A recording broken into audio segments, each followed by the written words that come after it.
Look at this. You know, among all of the favorite times of the year around this place, this is probably one of the most special. And it's the blossoming of the Rose of Sharon bushes. You know that my wife's name is Sharon, so great coincidence number one, but also these special flowers and this special bush is the national flower of my country of birth, Korea. Lots of really funky coincidences. So today, in this next video, I want to mark a milestone. And it's nothing medical. I will have an update for you later on in the video. But it really is about a very special moment in my life. I finished a book. Yeah, I think in a previous video I might have mentioned that I am doing a book project. But it was still kind of a work in progress. Well, this past week I got the first draft done. It's about 200 pages. I think it's kind of structured sensibly. Sharon's going through the proofreading right now. But it was a very important project for me for many different reasons. And as a former academic, of course, things like books are kind of important. But also as a person going through the kind of journey that I am, to actually achieve something that has been something of a lifelong dream for me, that's extra special. I don't know if this book is going to be popular.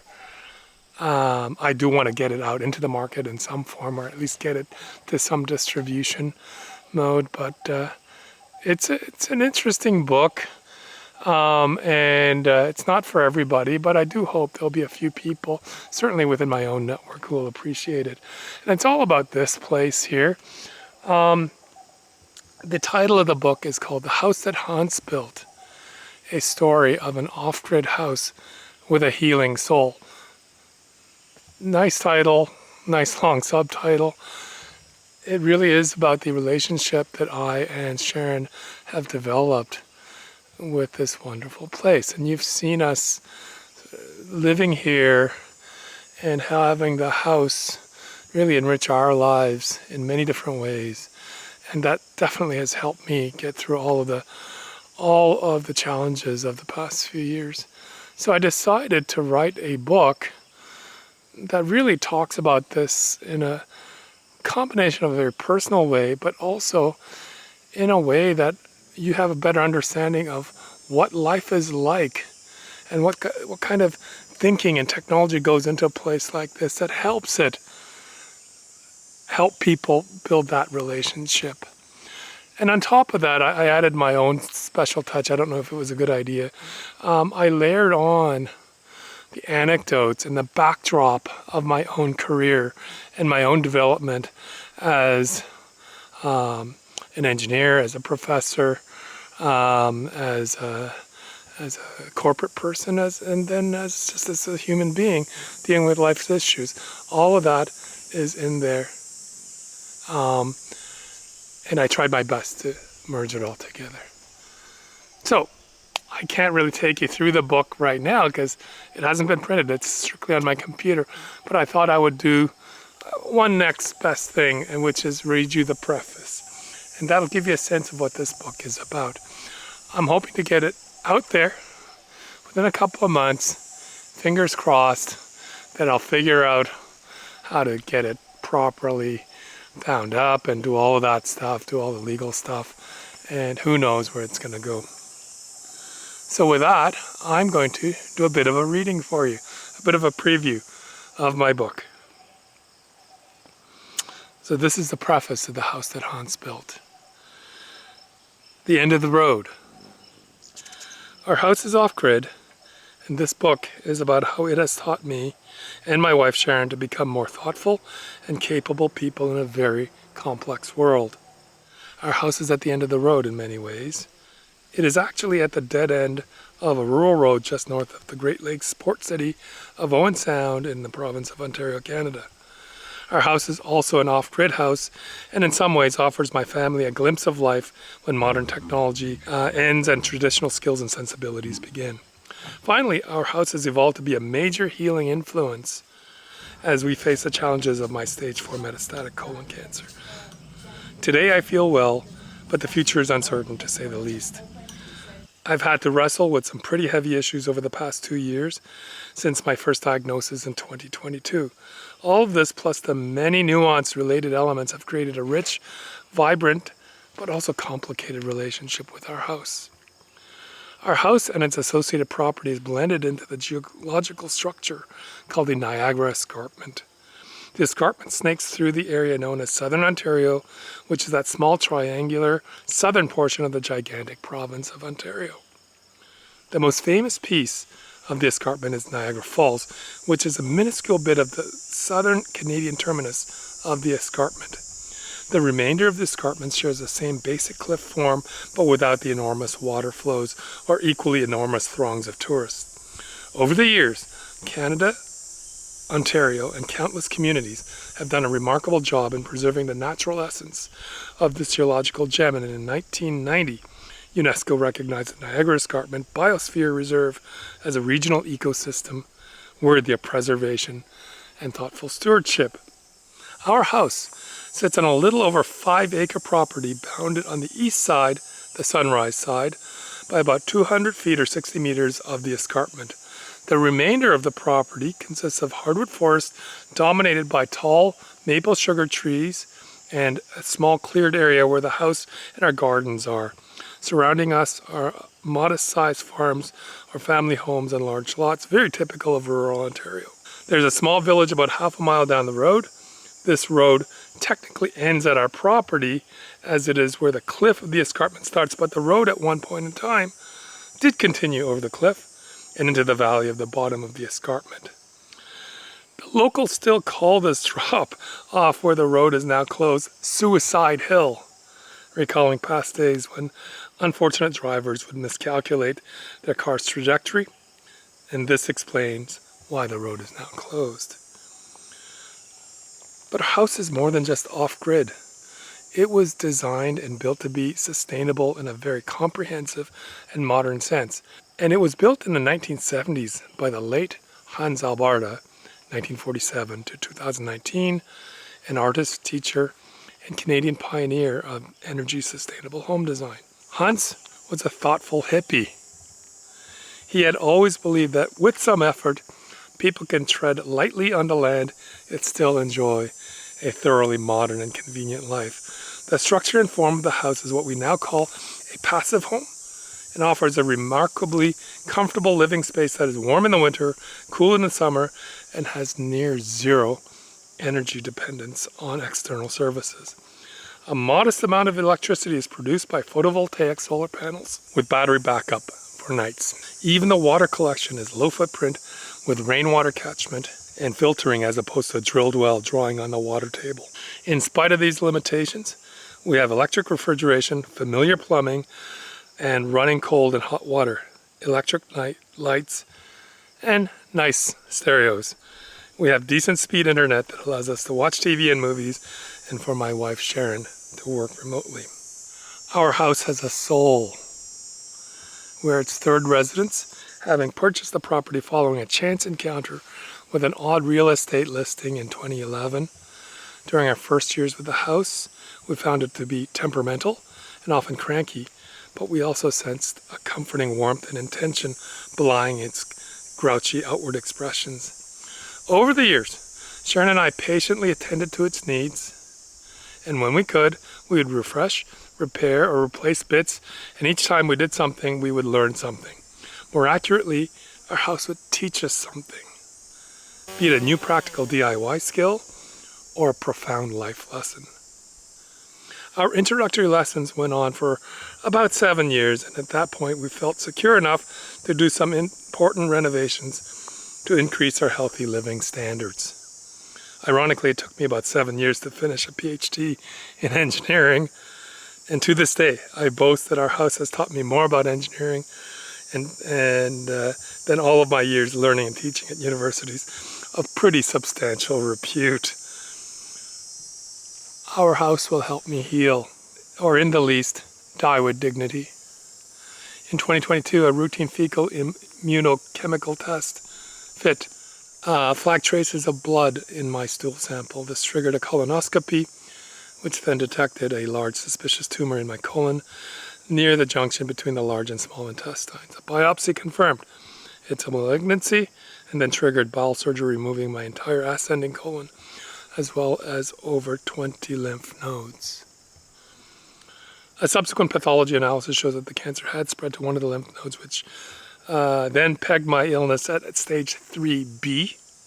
More materially, it triggered chemotherapy to reduce the possibility of further spread. Our house remained essential in providing respite and distractions to Sharon and me, and there was every reason to believe that life would be good again.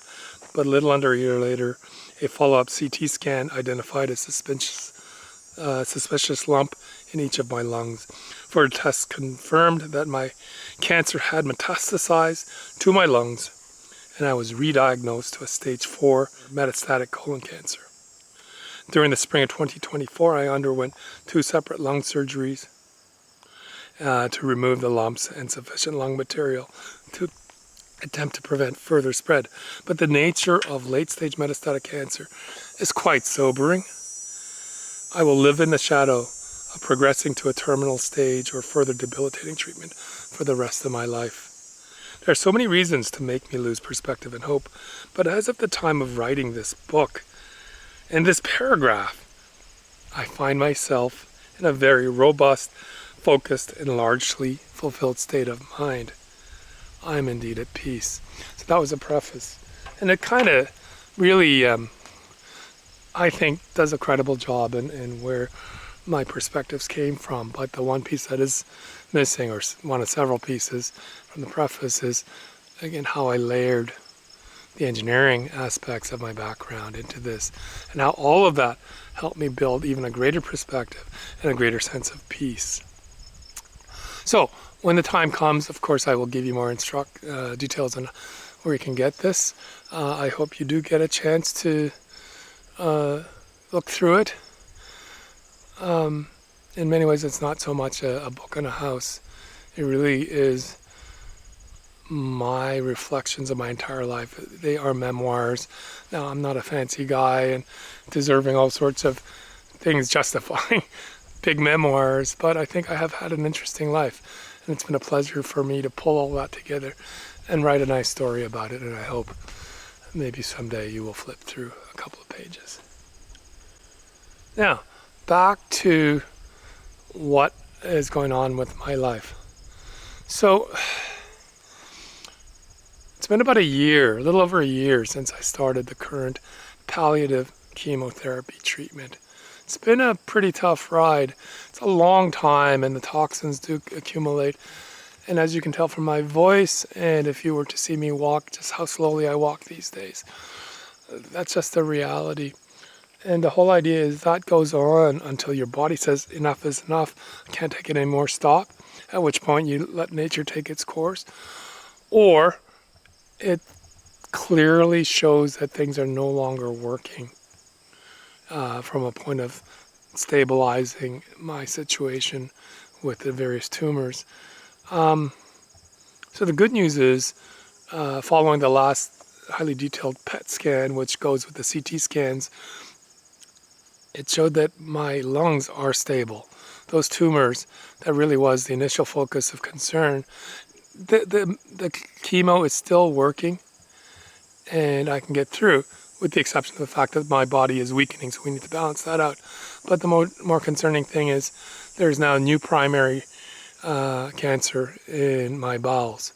This is not just an extension of my original one. This is a brand new disease kicking in that is likely immune to the current chemo treatment. So this sets up a bit of a predicament for the oncologist and me, which is one kind of works, or the meds kind of work on one, and that would normally mean we continue, but it doesn't work on the other. So we need something new, and hopefully it does not conflict with this. So with that, there's some options. But what's happening now is my oncologist, my principal oncologist, is consulting his peers to get multiple opinions, to get a broader set of opinions through all of this. And within a couple of weeks or so, we will get the final prescription. At a practical level, what that means is I will go into a pivot. Even if the new meds do kick in and have some level of efficacy or effectiveness, it may not go forever. And in fact, it won't. And right now, the nominal projection is it will give me another half a year or so, which I'll absolutely take, but it's still half a year on a lifetime of well over 60 years. We've covered all this before. It is a sobering thought. But you know what?